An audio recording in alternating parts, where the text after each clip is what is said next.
This is where we are in the Amida Sutra, in Phật thuyết Amida, for Śāriputra Jing. We just started the sutra, and we've been talking about the individuals appearing in the sutra. We have talked about Anathapindika, who was a great sponsor of Buddhism at that time. And then we talked about Ananda, who was the Buddha's personal attendant. And then we started to talk about Elder Śāriputra, Dong Ya Sa Lai Phật, Sơ Li Phổ Zun Zi. We've been talking about his life. There are many things that we can learn from his life. And besides, he was foremost in wisdom, so deserving great respect in the Theravadan countries, if you will. People, Nam Jun Phật Giáo, Nan Chuan Phật Giáo, they pay a lot of respect to Elder Śāriputra and Great Moggallana, which we will learn later on. So we are on the last chapter of the life of the Śāriputra. Let me switch over. So again, good morning, everybody, and greetings to the Venerable. Greetings to all, and I'm happy to see you all today. Venerable Śāriputra Sơ Li Phổ Zun Zi Dong Ya Sa Lai Phật was a fascinating bhikkhu, DKL bhikkhu, monk. He was an excellent monk. He was a great friend, he was a great friend, a great spiritual mentor, and was recognized by the Buddha for being foremost in wisdom. And today we will learn about the noble qualities of a great sage, the Venerable Śāriputra. We will see how he dealt with different people and situations. This would give us some guide as to how we would how to lead our own lives if we want to become enlightened beings. We talked about Śāriputra's, just a quick review.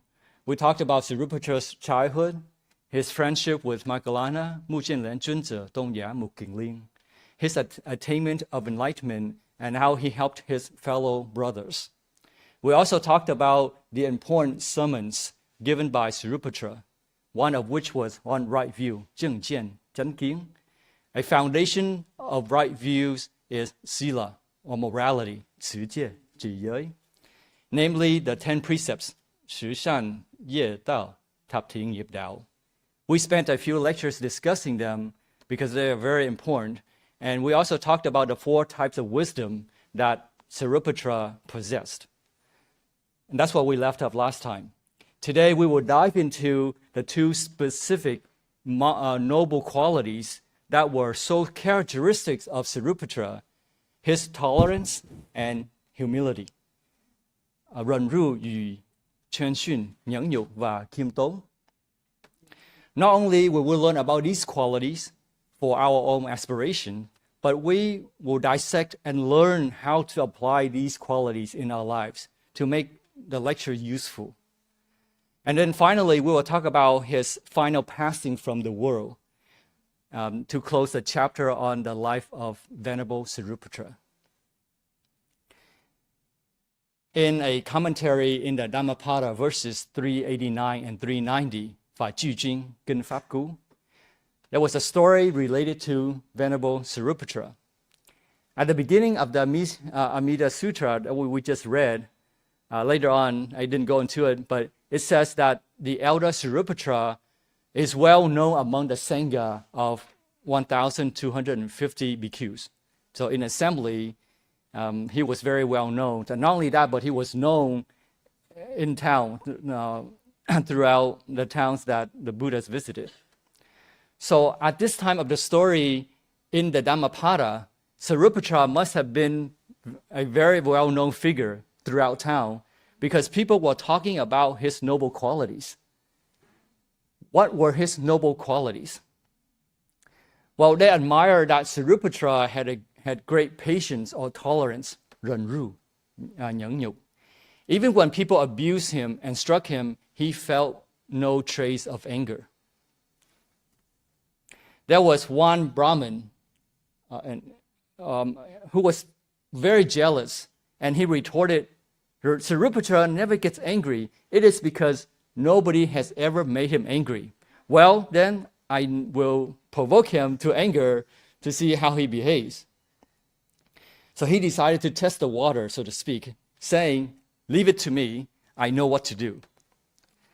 So then Venerable Śāriputra, Dongya, Salafak, Salifu Junzi, entered the city for his realm of alms, Qishu, Li Kaktuk. The Brahmin, approaching Śāriputra from behind, strikes him with a tremendous blow on the back. What was that?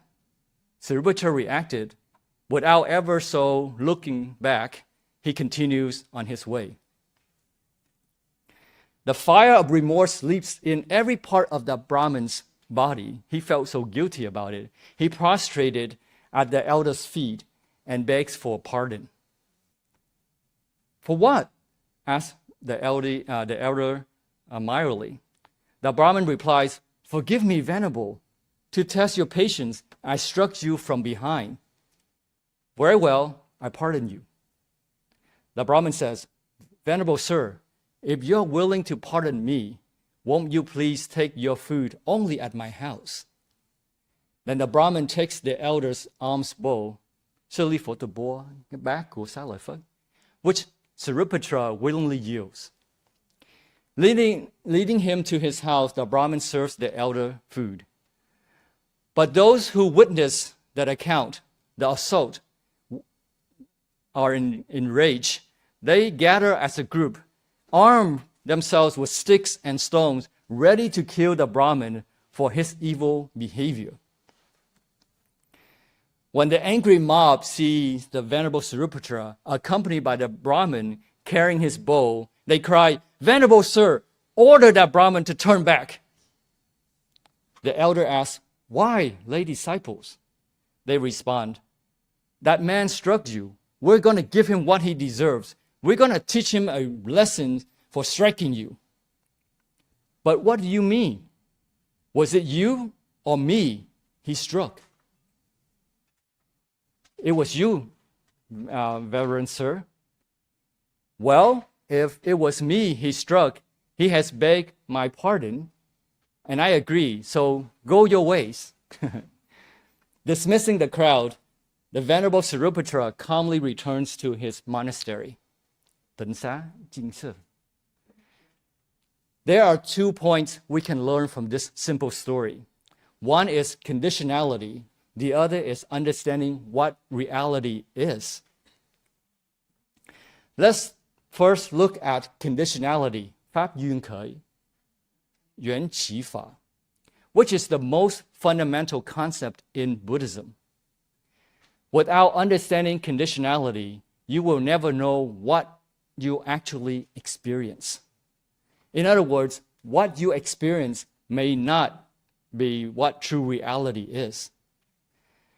We see that from one single incident, which was the Venerable Śāriputra being struck on the back by the Brahmin. But there were 3 different ways of seeing that same experience, the same incident. In other words, there were 3 groups that experienced the same incident in 3 different ways. There were probably different experiences among those in the crowd, but we'll keep it simple for the sake of an analysis to analyze the crowd as one entity. So there were 3 different experiences, not just from one incident. But why should there be different experiences from just a single incident? We have the experiences from Venerable Śāriputra, we have the experience from the Brahmin, and we have the experience from the crowd. So 3 different big experiences coming from just one incident. Why should there be different experiences? I mean, didn't they see the same thing? So why should there have been 3 different experiences? Every sentient being is made of the 5 aggregates, 五蕴, 五蘊. They are, the 5 aggregates are form, feeling, contemplation, volition, and consciousness. Sắc, thọ, tưởng, hành, thức. In other words, they are body and mind. So when we talk about the 5 aggregates, they are really body and mind that we're talking about. There's feeling because of contact. As discussed last time, contact occurs when your senses, your physical senses, your eyes, your ears, combined with attention, you pay attention to it, and you see an object in front of you, it will result in the consciousness of the senses. There are different types of consciousness, such as seeing, sight, or seeing consciousness, or hearing consciousness, etc., that allow you to know. So you have different ways of knowing. So those are the different types of consciousness. For example, when your eyes, when they're in good working condition, and you see an object in front of you, like the flowers next to me, and you pay attention to it, then that's seeing consciousness. Just because you have eyes, it does not mean that you can see. You need to have awareness of what you are looking at in order to really see. You can look, but it doesn't mean that you can really see.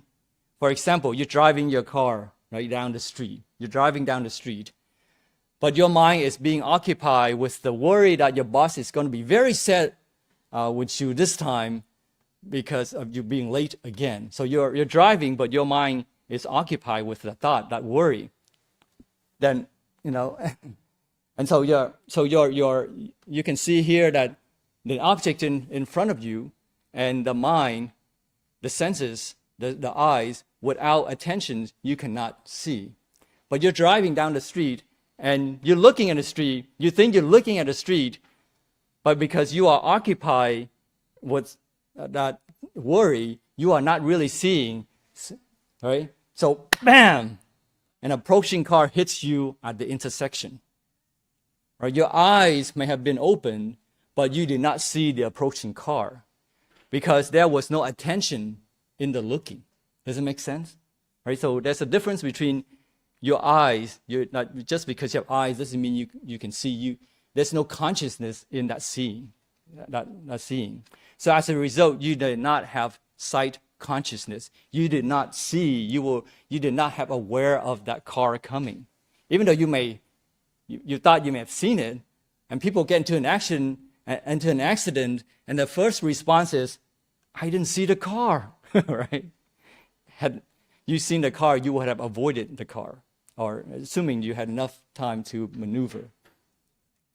Because of contact, an object impinges on your senses with attention. Contact is not necessarily physical contact, like we discussed last time, but when you contact it impinges on your mind. An object impinges on your mind, and you pay attention, then there's contact, there's consciousness. And feeling is generated when you have contact. For example, you touch a coal pot, or you contact because you're to your side, you hear something, and you have consciousness. You have that contact. It's called contact. Suk, tip suk. It generates feelings, and feeling leads to contemplation or thinking. So there are cases where there's thinking without feeling, like when you do math, 2 plus 2 is 4. There's not necessarily any thinking in that, feeling in that thinking, but meaning there's no pleasure, no displeasure, no indifference feeling. You just think. But oftentimes, feeling gives rise to thinking. If your mind is not meditative, this leads to false and wandering thoughts. 妄想妄tưởng. Our head starts to make up stories and try to come to terms with what has happened. So a hit in the head may not be painful, like we saw Śāriputra being struck on the back by the Brahmin, but it's only painful because we paint a painful picture of the incident. For example, when you trip and fall and there's nobody around, the pain level is 1. But if you trip and fall in front of a crowd and you start to think, oh man, what a disgrace, oh, the humiliation, then the pain increases to level 7, right? It's more painful. So this is called mental pain. So because you paint that painful picture, that you increase your level of pain. In actuality, it may have not been that painful, but because you painted that picture, it is more painful now.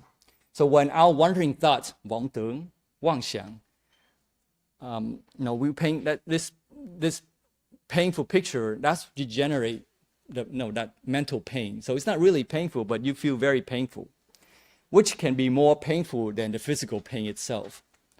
Because Śāriputra's mind was pure. The contact that was produced was also pure. His feeling and contemplation, his thinking, were also pure. thanh tịnh, 清净. His only reaction was, what was that? That hit me. And he went on. He moved on without any pain or anger arising in him, because he did not paint a painful picture. His mind was pure. He said, I felt something struck me. Okay, well, it didn't really bother me, because he did not paint a painful picture. In other words, his thought, speech, and action were pure, neither creating worldly pain nor worldly pleasure for himself. And so he experienced absolute spiritual bliss without suffering. Does it make sense? Right? Are there any comments, questions? It's important that we understand this. Right? I'm trying to illustrate there are 3 different experiences from a single incident because of the different pictures that each entity paints for themselves. Right? We are comparing 3 different types of experiences by Śāriputra, the Brahmin, and the angry mob. Śāriputra's mind was pure, so what he experienced was absolute spiritual bliss without suffering. Before I go on to compare the experiences of the Brahmin and the angry mob, I should want to make a distinction between worldly pleasure and absolute spiritual bliss. Just because Śāriputra's mind was pure and he had neither pleasure nor displeasure, it does not mean that he had no feeling. So he had spiritual bliss. But spiritual bliss is different from worldly pleasure. The worldly pleasure, cái vui của thế gian,世间的快乐. So I'm going to make a distinction between worldly pleasure and absolute spiritual bliss. If you think about it, worldly pleasure is really disguised of pain. Worldly pleasure, there is worldly pleasure because of less pain, which is the basis. The basis is still pain. It's like getting pleasure from scratching an itch or rash, right? You have this rash and it's painful, and when you scratch that itch, it feels pleasurable. But that pleasure is because of the itch. So the worldly pleasure is kind of like that. We think it's pleasure, but because we have reduced the level of pain, and so in comparison, we think we are enjoying pleasure, but in actuality, we have just reduced our level of pain. Spiritual bliss without suffering is like not having the rash or the itch in the first place. Does it make sense? So I'm making a distinction between spiritual bliss and worldly pleasure. The pleasure produced by scratching a rash may be satisfactory, but it's only temporary. The unpleasant fact, and no pun intended, is that the more you scratch the rash, pleasure will eventually turn into pain. So that's the predicament of worldly pleasure, is that the more that you want to extract more pleasure from the worldly pleasure, it turns into pain. Isn't worldly pleasure kind of like that? The food that you are so enjoying today, if you eat too much, that food will no longer be enjoyable. Right? If you are forced to eat the same food every day for a year or even longer, the initial pleasure would turn into pain. Worldly pleasure is kind of like that. Anything that gives you the most joy is going to be the very thing that gives you the most pain. In Shakespeare's book, there's a quote, "How sharper than a serpent's tooth it is to have a thankless child." So this quote is spoken by King Lear about his daughter, Venerable. The very child that gives you so much love and pride can also give you so much pain and disappointment. There is a comic, and I think it's humorous. It says, "My kids are the reason I wake up every morning, the reason I breathe, and why my hair is falling out, and my house is a mess, and I'm crazy." That's worldly pleasure. I don't mean to be morbid or negative about it, but that's the reality that most people don't want to face. Similarly, the very thing that inflicts you the most pain can also end up giving you the most pleasure. But it can cycle back and give you much pain. More than 20 years ago, when Korean drama was getting popular. So you're a fan of it too. No, I'm just kidding. I watched a movie with my friends. I think it was called The Sassy Girl. I was told it was so popular in South Korea that they kept showing in the theaters for a long time, like 10 or 15 years. It was one of the longest movies to be shown in theaters. It was so popular that an American version of it was produced. The script was very well written, I have to admit. It was about a girl meeting a guy, and of course they fell in love, but she did not want to commit herself to him yet, because her aunt had already arranged her to meet another boy. The movie built up excitement and happiness in the audience about them being joyful together, and then produced disappointment in the audience when she would have to sadly leave him to meet the other boy. The separation was unbearable, and my friends cried, and it almost moved me to tears, I have to admit. It was very well written. But the movie ended with joy and excitement again. My friends were cheering and hugging each other. They were very happy to see a happy ending. Can anybody guess how the movie ended?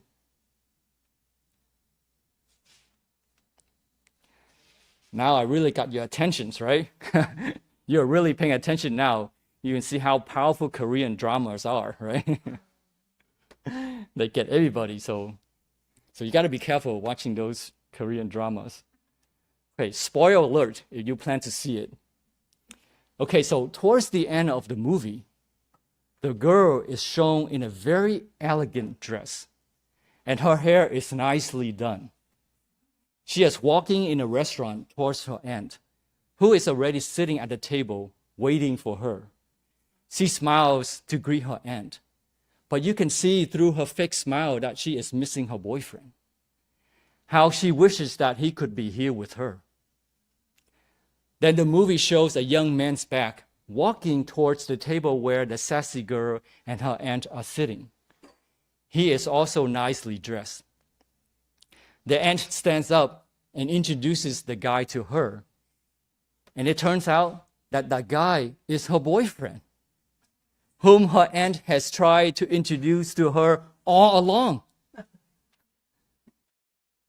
Very well written script. The guy and the girl are sitting next to each other, and the camera pans in to show them holding hands under the table. What a romantic, lovely ending. The audience once again is going disappointment that she had to leave him to meet to meet her aunt, to cheerful excitement that the boy and the girl are being reunited by faith of romance once again. So whether they live happily ever or not, the movie doesn't really show. Most romance stories and movies end there, but we all know that life, marriage life, doesn't end at the end of a ceremony. It is just the beginning. Sorry to burst the bubble of happiness here, but the reality is eventually one of them would have to die, and the surviving will suffer a great loss. Right? That's the predicament of worldly pleasure. That is reality, where joy and suffering occur in cycle. Right? What we are learning from Buddhism is not to sugarcoat reality or problems, not to run away from them, but to learn how to solve problems that lead to unconditional spiritual bliss and spiritual liberation. Right? We don't run away from problems. We solve them to achieve a real joy. Worldly pleasure is in disguise of suffering. It cycles between joy and suffering. In the movie, the sassy girl was so sad to leave the boy she loved. The movie made the audience think that she would never see him ever again. And so the audience was so sad as well. But then she became joyful again to be reunited with her lover, and the movie made the audience jump for joy by instilling thoughts in the heads of the audience that she would now be united with him forever and ever and ever. This is called worldly pleasure, where pleasure is derived from pain. Without the disappointment from the movie, my friends wouldn't have had the joy at the end of the movie. Does it make sense? So worldly pleasure is derived from pain, or less pain. Are there any comments or questions? Is it clear? Okay, so enough with Korean drama. Hopefully the point is clear between worldly joy and spiritual bliss.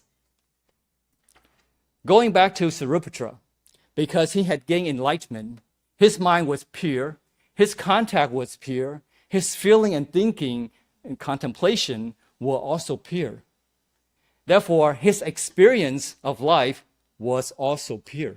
Does it make sense? When Śāriputra was struck on the back by the Brahmin, he didn't have false wandering thoughts of public humiliation. There might have been physical pain from the strike, but there was no mental pain. Does it make sense? The big difference. Mental pain is multiple times more painful than physical pain. Śāriputra's spiritual bliss in his experience of the world had gone above the relative worldly pain and joy. His experience was pure. His spiritual bliss came from having no suffering, no fear. Does it make sense? Worldly happiness comes from pain or less pain, but spiritual bliss comes from no suffering itself. 空口, 无口, 无苦. When we experience reality, our own biased feeling and thinking will distort reality. We will not see reality. We will only see our own bias. Śāriputra's mind was pure, so after being hit, his mind didn't start telling him stories. On the other hand, the crowd got angry, having witnessed the Brahmin striking the Venerable.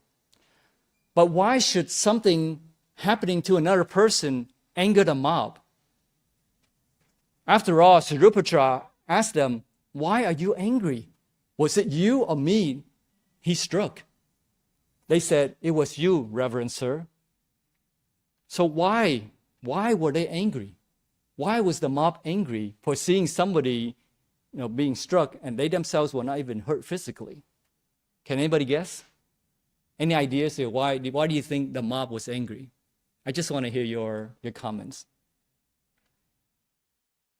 Yes, Jeff. Attachment to the Shifu, they have a lot of respect. Right. Attachment. Yeah. Oh, okay. So Jeff said that because the mob had a lot of respect for the Venerable, and therefore they felt hurt. Right on. They were angry not because Śāriputra was publicly humiliated. Clearly, Śāriputra did not feel humiliated. He even pardoned the Brahmin for his wrongdoing and accepted the Brahmin's meal offering like a friend. They were angry because they themselves were humiliated. They felt humiliated. The crowd was angry because they felt that they were being hurt and humiliated by the Brahmin. And it was about their own ego that was hurt.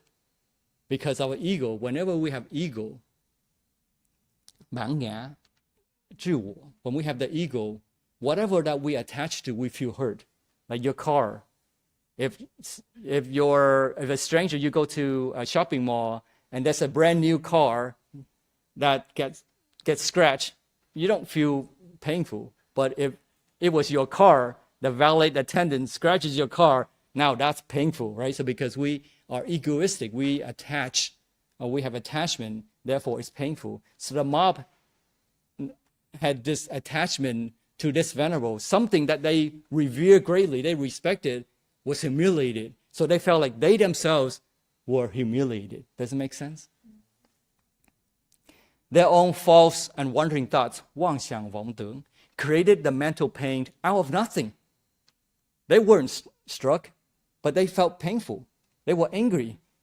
They were not physically hurt, but they were mentally afflicted, so much that they were ready to kill the Brahmin.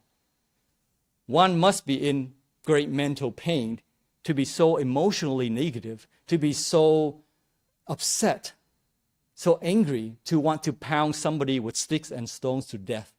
I mean, the crowd was ready to commit atrocity here, to kill somebody. So there were three perspectives from a single incident of Śāriputra being struck on the back. One was that the crowd felt hurt and humiliated, wanted to kill the Brahmin, which would have been unskillful. They saw evilness in the Brahmin for striking the Venerable. Two, the Brahmin had a fire of remorse leaping up in him, 悔恨, 后悔, and he felt ashamed of his stupidity. Right, so one was that a mob feeling humiliated and angry. The other one was he was regretful.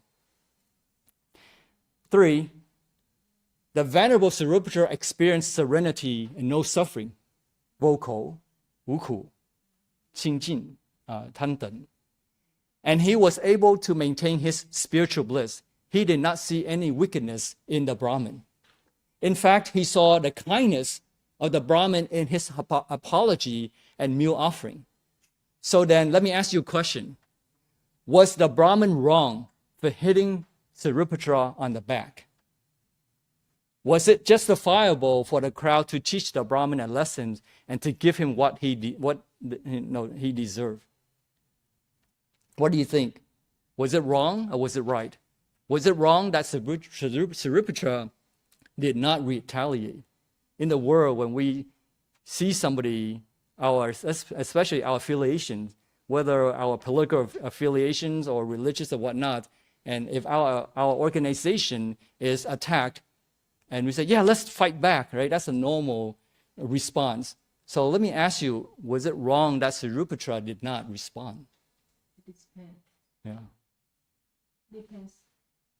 For example, sometimes when a person tries to help another person, and he or she purposely doing it in a good heart, trying to help succeed, then he or she try to hit or to yell at that person.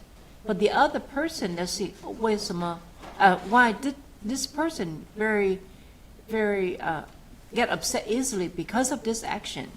But then when they explain to ABC, the A person yelled at B person because the A person wants to support the B person to be succeed. The only way to awake that B person, he had to yell at the B person. But the C person see in the A, how come the A person is very mean? So same thing with this Brahman. The same thing, he wants to help Śāriputra to succeed, whatever he wants to. So he tries to stroke the back of his back. So it doesn't mean when we see the situation, we have to jump to conclusion what this person become like that. Right.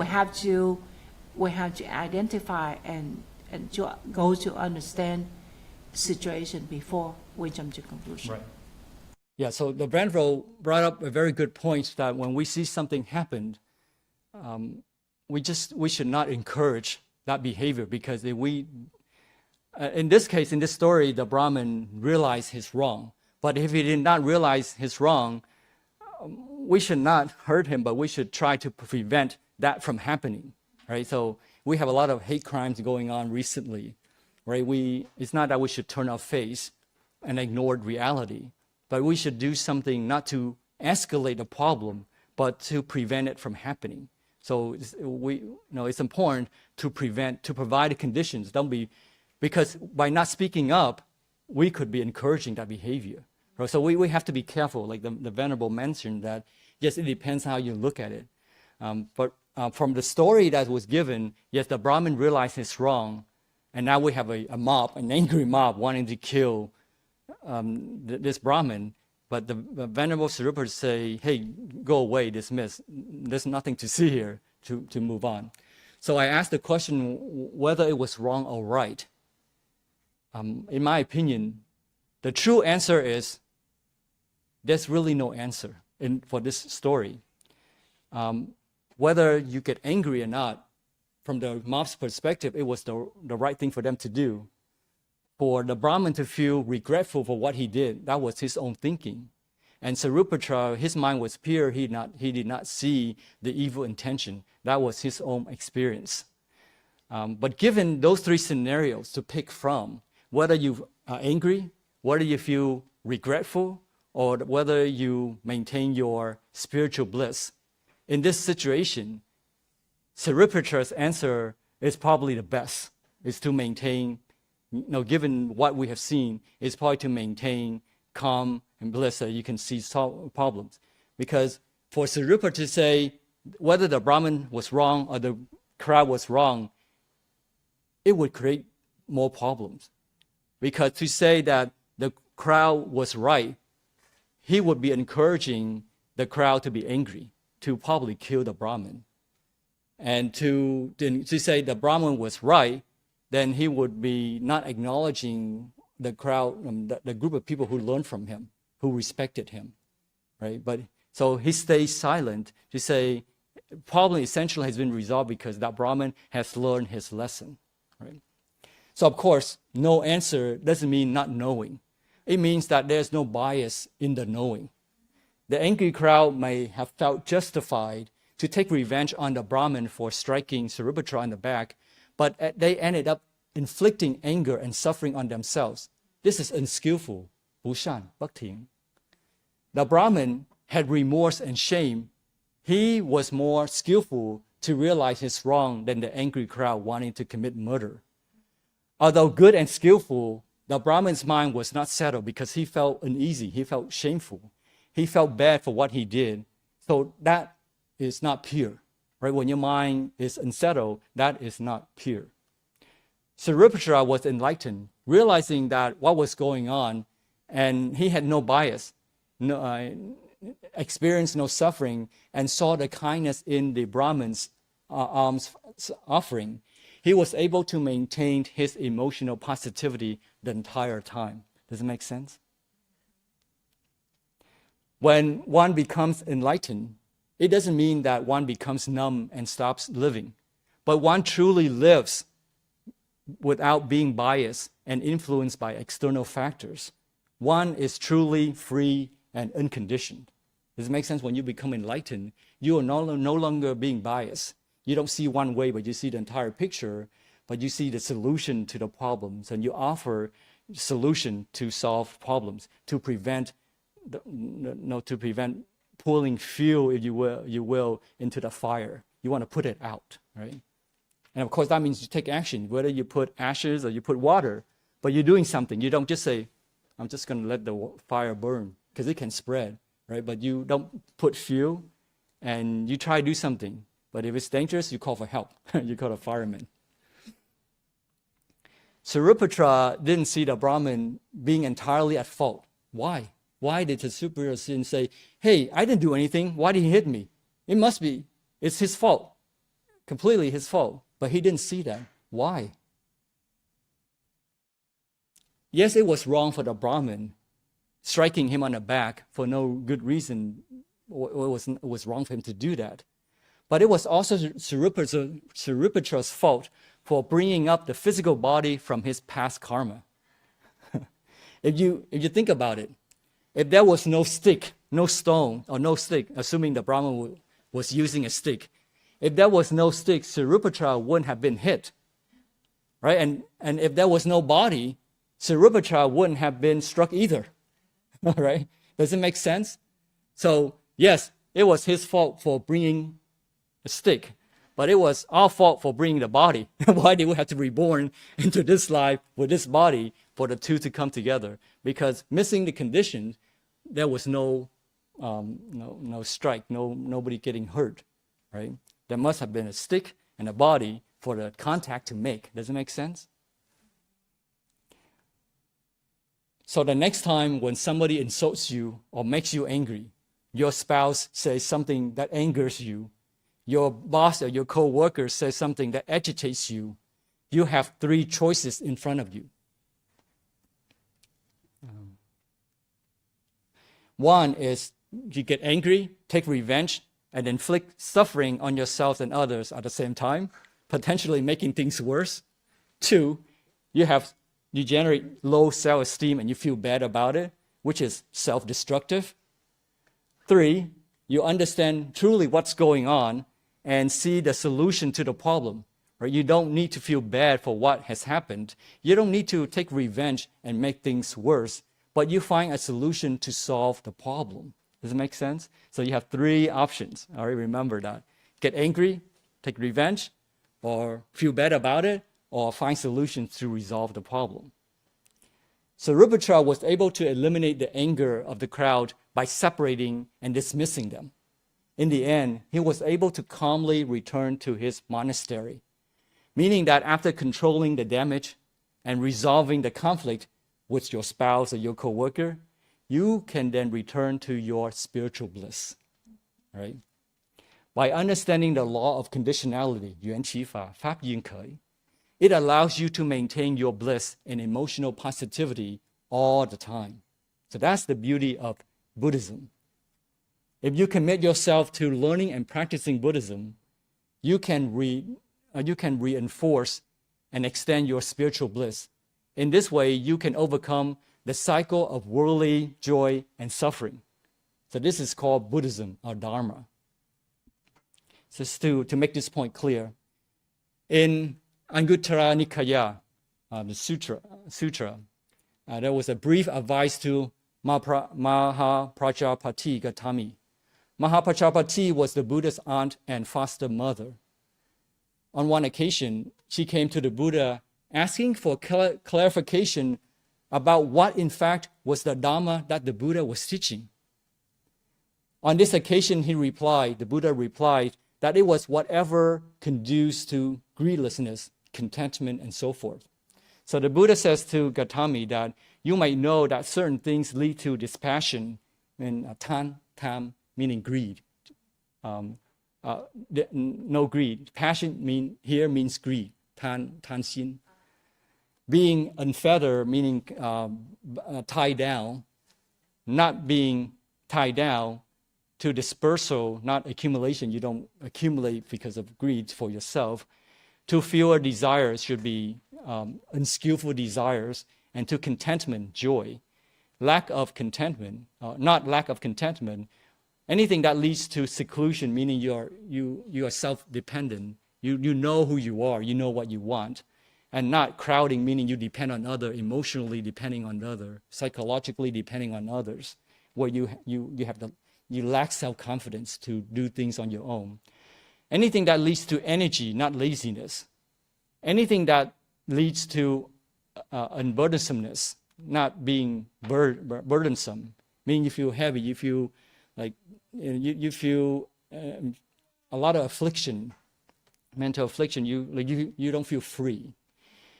You should definitely bear in mind that these things are the teachings, the training, and the teacher's instructions, the Buddha's instructions.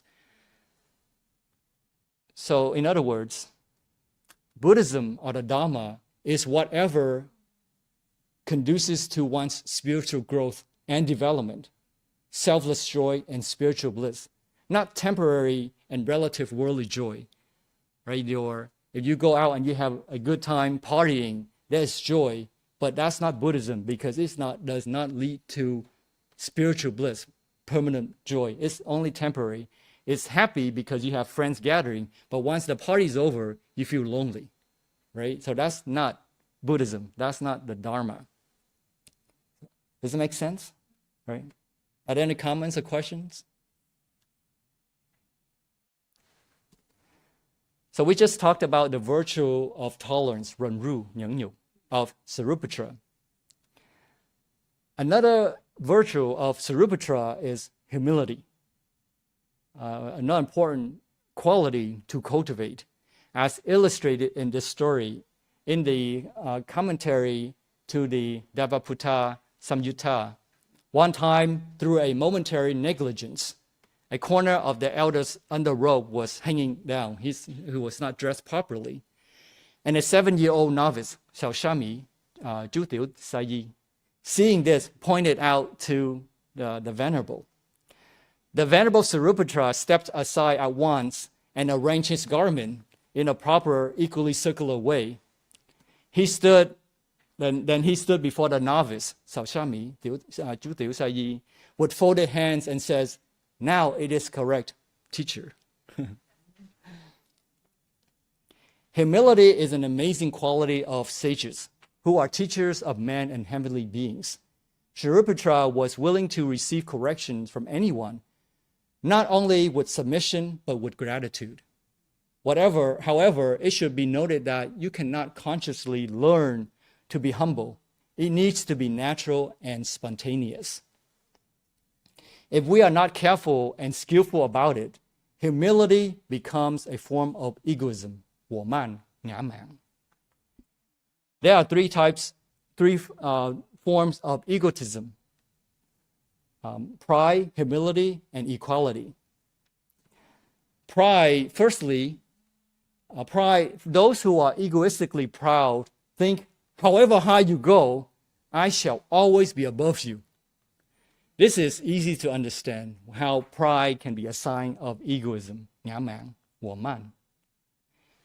Second is, those who are egoistically humble will think, however low you go, I shall always be below you. Right?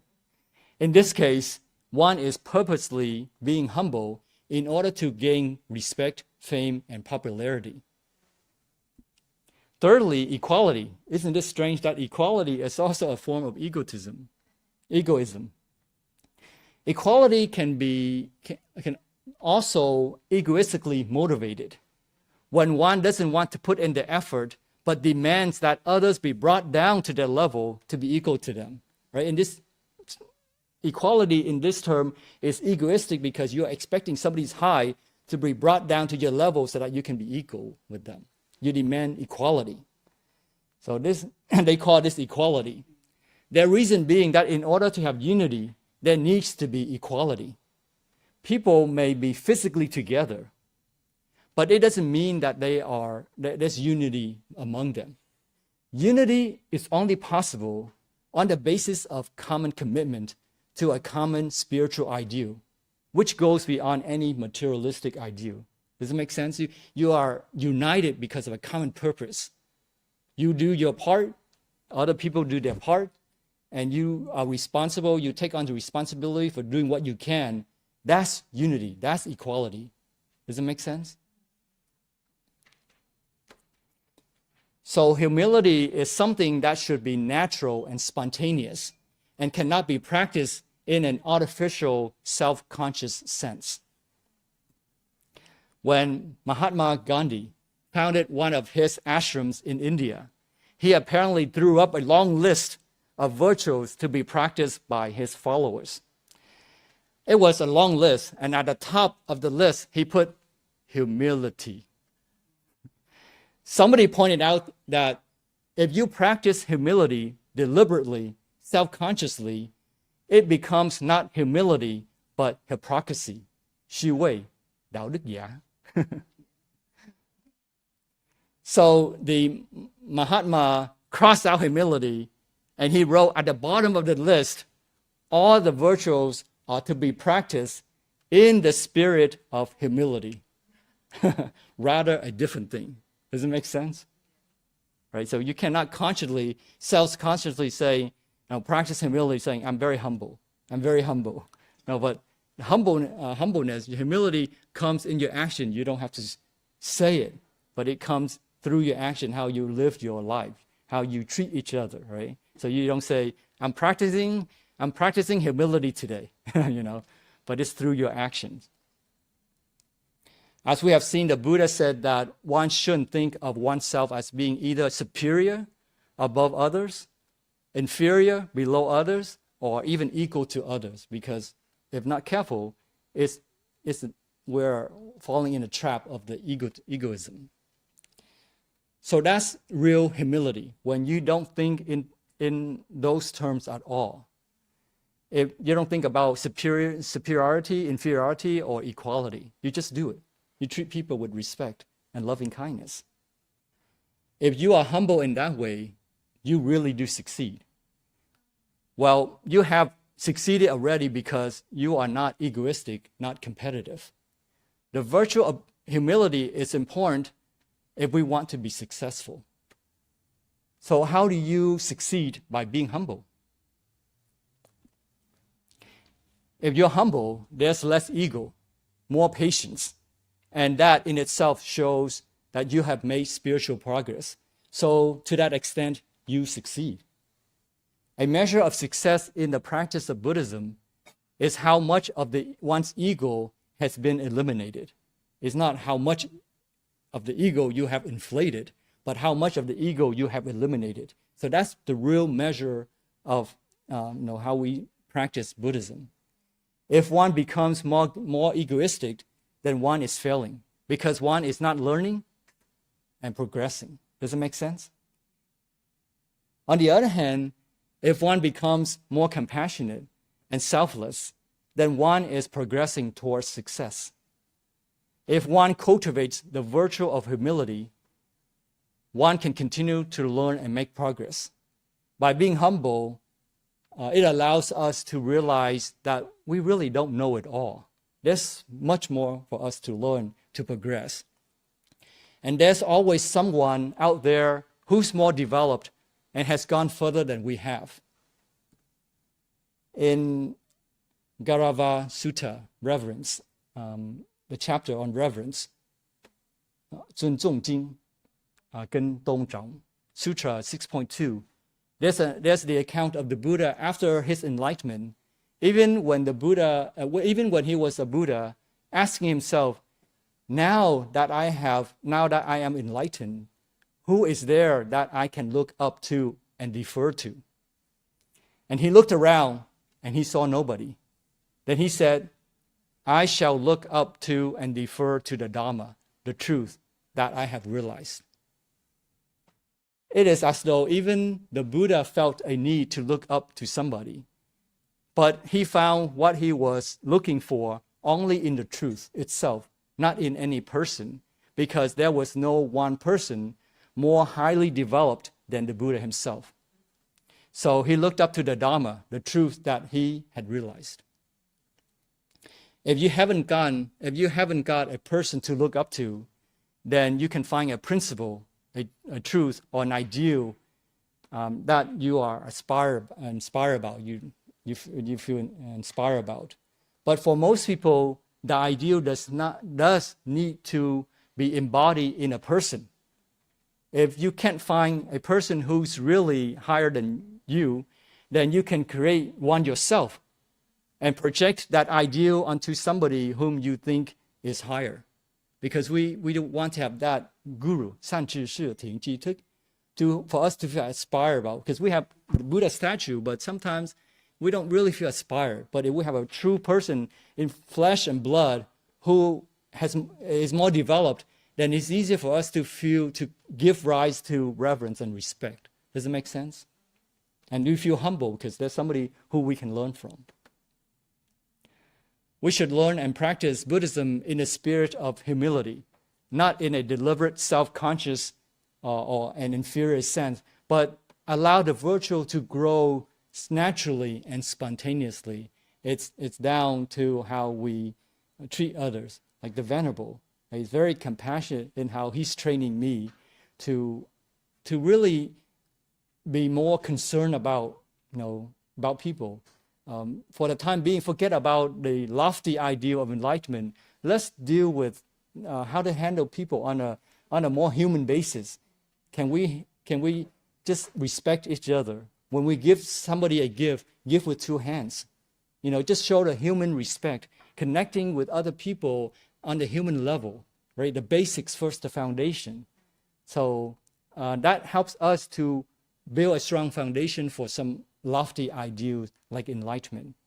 So when we can learn that, then we are being humble. And when we are humble, we are making progress.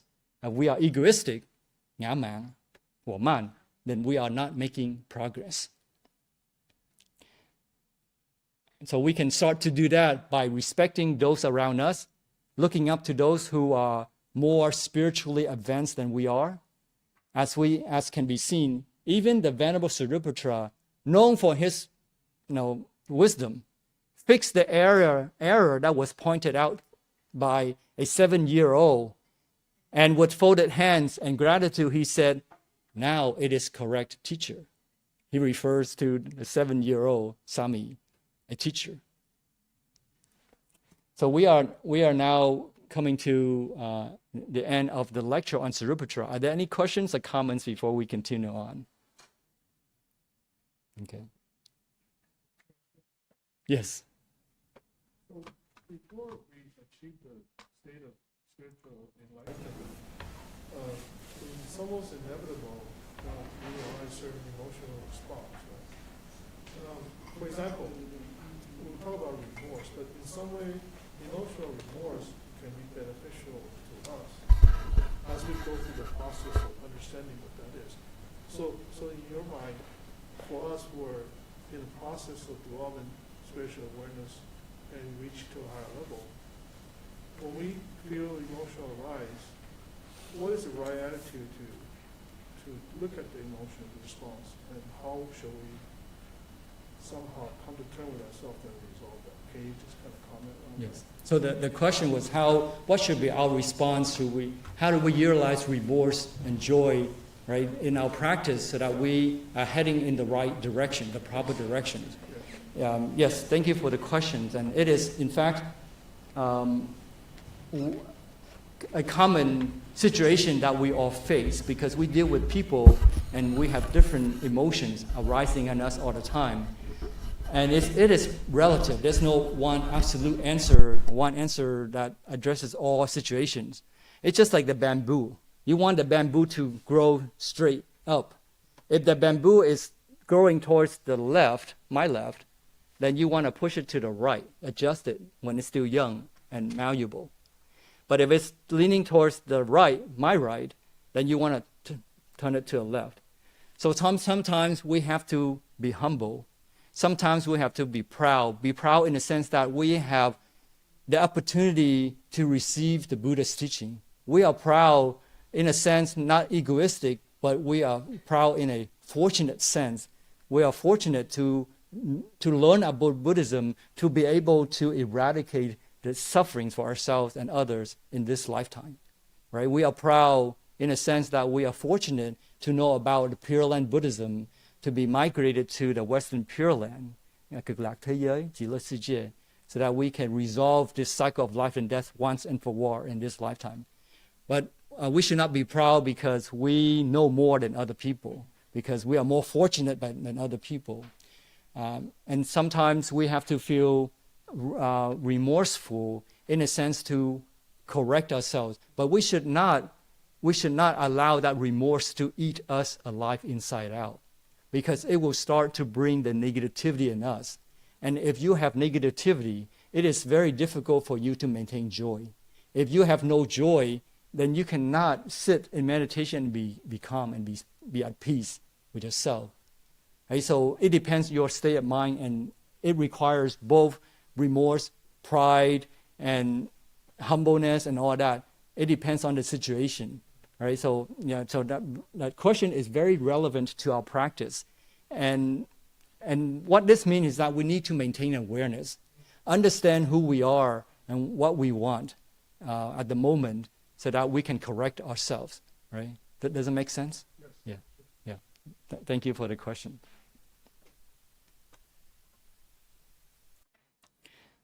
Okay, so we are now at, coming to the end of the lecture, as well as the end of the life of Śāriputra, with the account of his final passing away from this world.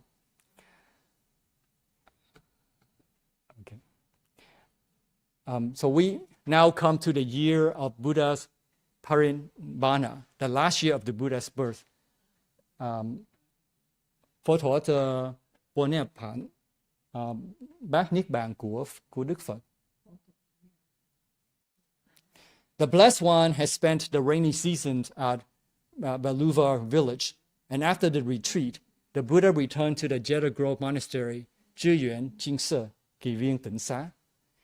There, the elder Śāriputra paid homage to the Buddha and went back to his day quarters. He went back, and then he rinsed his feet, and he sat cross-legged, and he entered a deep state of meditation. At that time, there was a thought arising in him.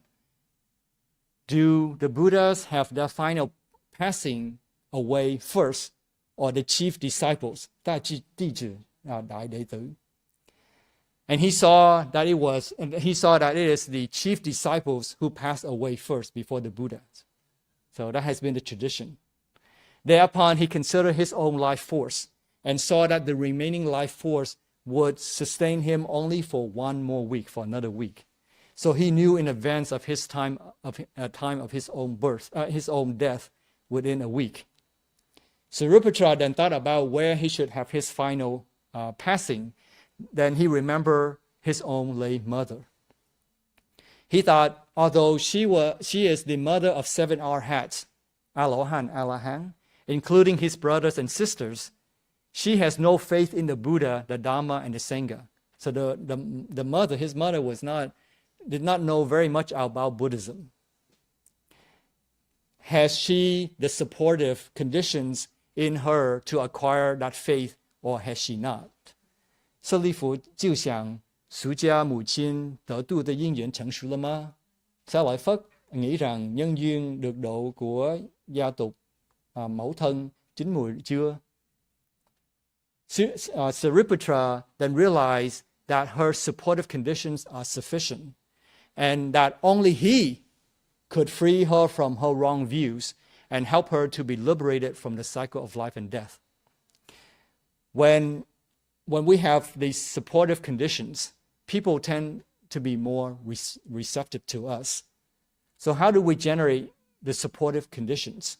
How do we generate supportive conditions? 如何跟众生廣結善緣? Làm sao kết thiện duyên với chúng sanh? It is to do things that are in their favor, to provide them with compassion and loving kindness, and the support that they need to be successful. So with the thought of saving his mother, Śāriputra went to ask for the Buddha's permission to have his final passing before the Buddha, and to do so in the village of his birth. The Buddha did not disagree. Before Śāriputra left, he said to the Buddha, if any deed or word of mine did not please you, O Lord, may the Blessed One forgive me. It is now time for me to go. I forgive you, Śāriputra, the Buddha said, but there was not a single word or deed of yours that was displeasing to me. Do now, Śāriputra, what you think timely. With the Buddha's approval, Śāriputra and his personal attendant Kunda, along with 500 bhikkhus, monks, set off in the direction of where his mother lived. It took Śāriputra and the monks many days, but they finally arrived at the village gate. The mother, she welcomed them and prepared their lodgings. The time of death was approaching fast, and soon after arriving, Śāriputra became gravely ill with severe pain. The scripture then tells us that the 4 great divine kings, 四大天王, 4 đại thiên vương, came to attend on Śāriputra's illness. but Śāriputra sent them away because he already had his personal attendant, Kunda. After the 4 great divine kings left, then came Sakka, Sư Thị Hoàn Yin, Thích Đệ Hoàng Nhân, God of gods. Śāriputra dismissed him also. And then Maha Brahma, Da Fan Thiên Wang, Dai Phạm Thiên Vương, who was even a higher god than Sakara, but Śāriputra also sent him away. All this time, Śāriputra's lay mother saw the coming and the going of those deities. It has been described that what she saw were flashes of bright light coming from Śāriputra's room. And so she went to ask Śāriputra directly what was going on. Śāriputra explained that it was first the 4 great divine kings, Sakara, god of gods, and then the great Brahma god, coming to attend to him during his illness. He said, the 4 great divine kings, Sư, Da Thiên Wang, Du Dai Thiên Vương, are like temple attendants, meaning Dharma protectors, Hu Fa, Ho Fa. Ever since our master took rebirth, they have stood guard over him with swords in hand. Sakara, Sư Thị Hoàn Yin, Thích Đệ Hoàng Nhân, God of gods, he is like a novice who carries a bhikkhu's belongings. When our master returned from the heaven of the 33 Tavatimsa, Sansishantian, Jaibamuba, Sakara took his bow and robe and descended to earth together with him. On the day of when our master was born, it is said that 4 great Brahmas, Da Fan Thiên Wang, Dai Phạm Thiên Vương, received the great being in a golden net. She then asked, are you my son, greater than these gods, and even greater than my Lord, the great Brahma? Śāriputra says, yes. Upon hearing this, the Brahmin lady thought, if my son's power is such as this, what must be the majestic power of my son's master and Lord, the Buddha?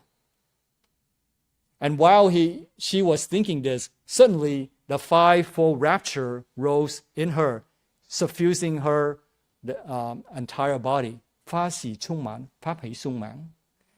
The elder thought, rapture and joy have arisen in my mother. Now is the time to preach the Dharma to her. When the Dharma talk given by her beloved son had come to an end, the Brahmin lady, Rupasari, was firmly established in the fruition of stream entry, Zheng Chu Guo, Jing Tan Se Wa. And she said, oh my dear Upatissa, which was Śāriputra's lay name before he became a monk, why did you act that way? Why, during all these years, did you not bestow on me this ambrosia, the knowledge of deathlessness? Ambrosia is translated in Chinese as gan lu shui, nước cam lo. Ambrosia is also rendered as sweet dew that can dissolve all afflictions in the cycle of life and death to achieve a state of deathlessness, wu sheng, wo san. The elder thought, now I have repaid my gratitude to my mother for bringing me up. This should suffice. And he dismissed her with these words, you may go now, Upasika. What we can learn from this is everything we need to become enlightened is all around us. Anyone can be our teacher, only if we are humble and patient enough. Early on, she was too proud to understand what Śāriputra had realized that could benefit her greatly. So she even talked down on Śāriputra when one time he came to her house for alms giving.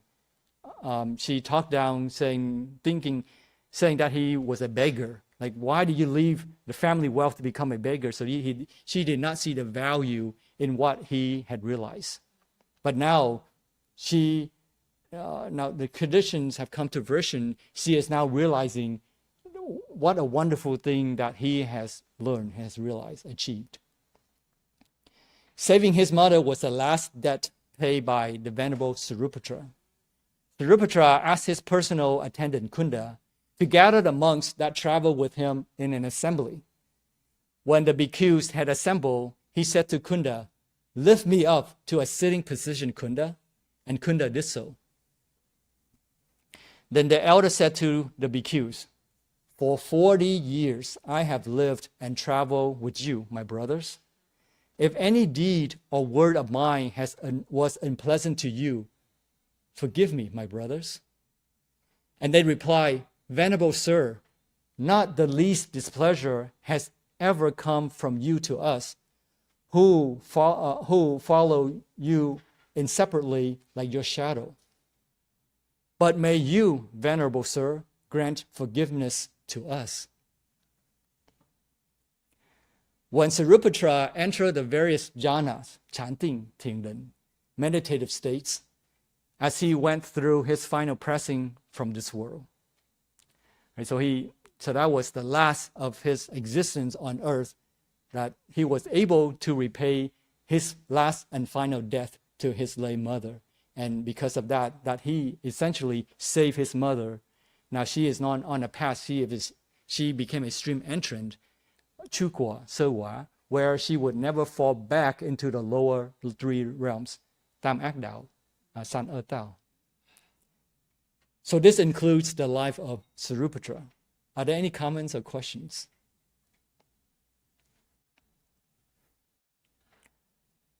Let's summarize and then adjourn. We talked about the two noble characteristics of Śāriputra. He was admired for his patience and humility.